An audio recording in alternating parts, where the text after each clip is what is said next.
मन में विनम्रता का भाव, जीवन की प्रत्येक अनुभूति का चिंतन,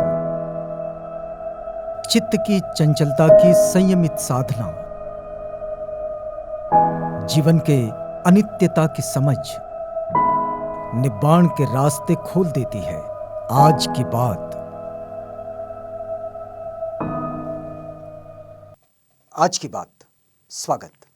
आप जानते हैं कि आज की बात में हम लोग बुद्ध वचनों के आलोक में जो मार्गदर्शन हमारे जीवन के लिए आता है, उसे हम अपने पक्ष में समझने का प्रयास करते हैं।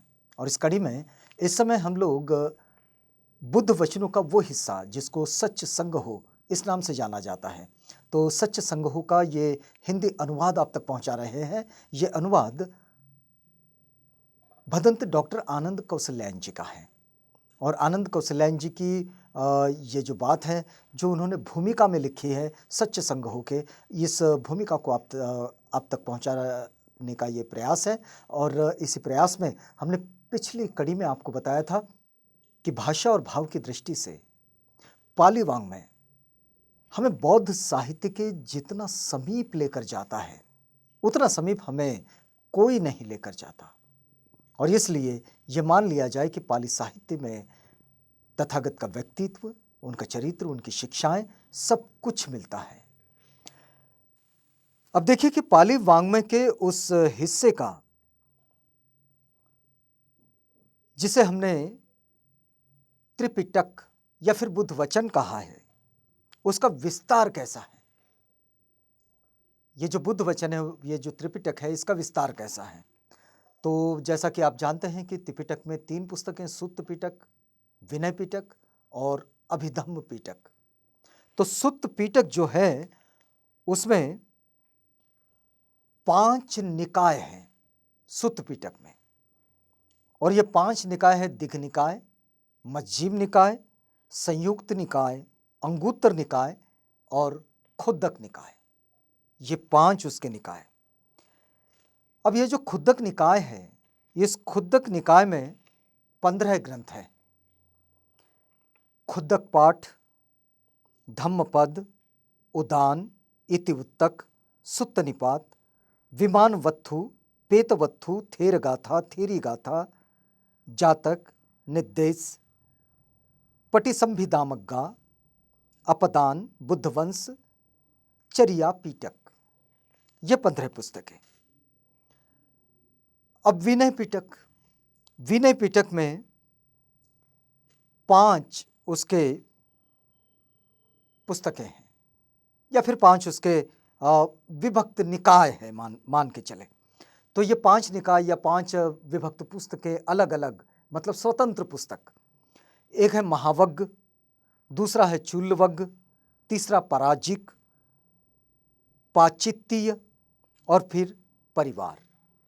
तो इस तरह की ये 5 पुस्तकें। और उसके बाद अभिधम्म पिटक में 7 ग्रंथ है। तो एक है धम्म संगिनी, दूसरा है विभंग, तीसरा धातु कथा, चौथा पुग्गल पंयति, 5वां कथावत्थु, छठा यमक और 7वां पट्ठान। तो ये हो गई 7 पुस्तकें। अब देखिए कि त्रिपिटक का अध्ययन करने से ये पता चलता है कि अन्य धार्मिक ग्रंथों की तरह बुद्ध वचन में भी कुछ विशिष्ट प्रश्नों का उत्तर विद्यमान है। ठीक उन्हीं और वैसे ही प्रश्नों का उत्तर नहीं, जैसे प्रश्नों का उत्तर अन्य ग्रंथों में देने का प्रयास किया गया है।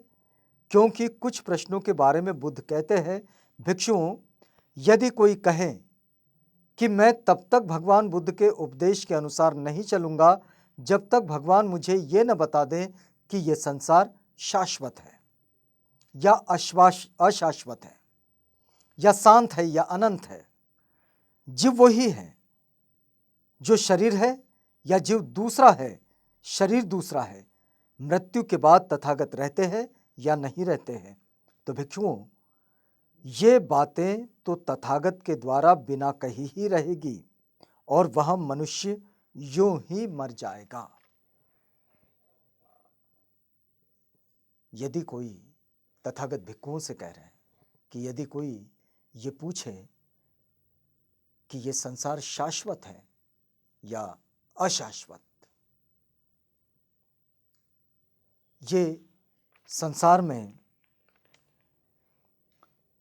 क्या है, ये शांत है, अनंत है, ये जो जीव है, ये जीव है या फिर ये जीव दूसरा है और इसका शरीर दूसरा है, मृत्यु के बाद तथागत रहते हैं या नहीं रहते हैं, ये इस तरह के जो सवाल है, ये सवाल तथागत कह रहे हैं कि ये सवाल तो भिक्षुओं, ये बातें तथागत के द्वारा बिना कही ही रहेगी और वह मनुष्य यूं ही मर जाएगा।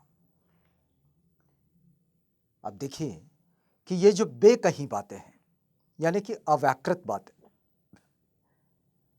ये जो बेकही बातें हैं, इन बातों के संबंध में हमें ध्यान रखना है कि तथागत बुद्ध ने कुछ बातों को अव्याकृत रखा है और बुद्ध ने कुछ ही बातों को व्याकृत रखा है।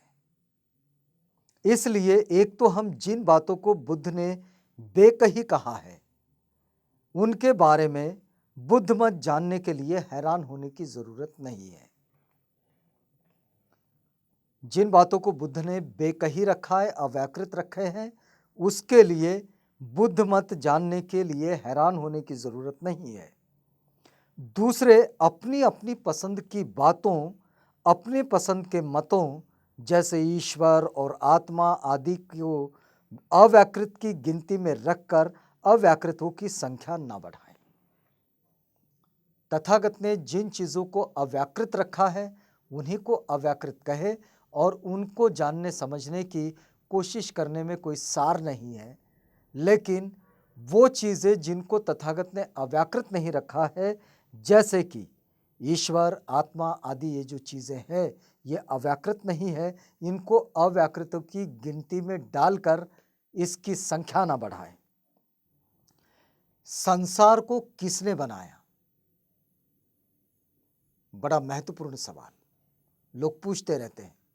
संसार को किसने बनाया, कब बनाया, कैसे बनाया आदि प्रश्नों को बुद्ध ने नजरअंदाज किया है, उनका उत्तर नहीं दिया। ये अकारण नहीं है, इसका भी कारण है। उनका कहना था भिक्षुओं, जैसे किसी आदमी को जहर में बुझा हुआ तीर लगा हो। बड़े ध्यान से सुनिएगा कि जैसे किसी आदमी को जहर में बुझा हुआ तीर लगा हो, उसके मित्र रिश्तेदार उसे तीर निकलवाने वैद्य के पास ले जाएं, लेकिन वो कहें मैं तब तक तीर नहीं निकलवाऊंगा जब तक कि ये न जानूं कि जिस आदमी ने मुझे तीर मारा है वो क्षत्रिय है, ब्राह्मण है, वैश्य है, शूद्र है। जब तक मैं ये न जान लूं कि जिस आदमी ने मुझे तीर मारा है उसका नाम अमुक है, अमुक उसका गोत्र है, अथवा वो कहें मैं तब तक ये तीर न निकलवाऊंगा जब तक ये न जान लूं कि जिस आदमी ने मुझे तीर मारा है वह बड़ा है, लंबा है, छोटा है या मंझले कद का है, तो हे भिक्षुओं, उस आदमी को ये पता लगेगा ही नहीं और वो यूं ही मर जाएगा। ये बड़ी महत्वपूर्ण बात कि अगर तीर लगा है और वो विषैला तीर है, कांटेला तीर है, तो फिर उस तीर को निकालकर उस व्यक्ति ने उसका अपना उपचार कराना चाहिए। बिना मतलब की चीज़ों पर नहीं सोच विचार करना चाहिए कि तीर मारने वाला कौन था, वो किसने मारा, उसकी जाति क्या थी, उसका वर्ण क्या था। इन सब चीज़ों का कोई मतलब नहीं निकलता। वो आदमी छोटा था या बड़ा था, उसकी लंबाई क्या थी, उसकी चौड़ाई क्या थी, इस बात से कोई अर्थ नहीं होता है। बात उतनी ही होनी चाहिए जितनी बात को होने की ज़रूरत है। तो हम अभी आज की बात को यहाँ रोकेंगे, लेकिन इस वादे के साथ कि कल आपसे पुनः मुलाकात होगी और फिर हम इसी बात को आगे बढ़ाएंगे। तब तक के लिए हमें इजाज़त दीजिएगा। आज की बात।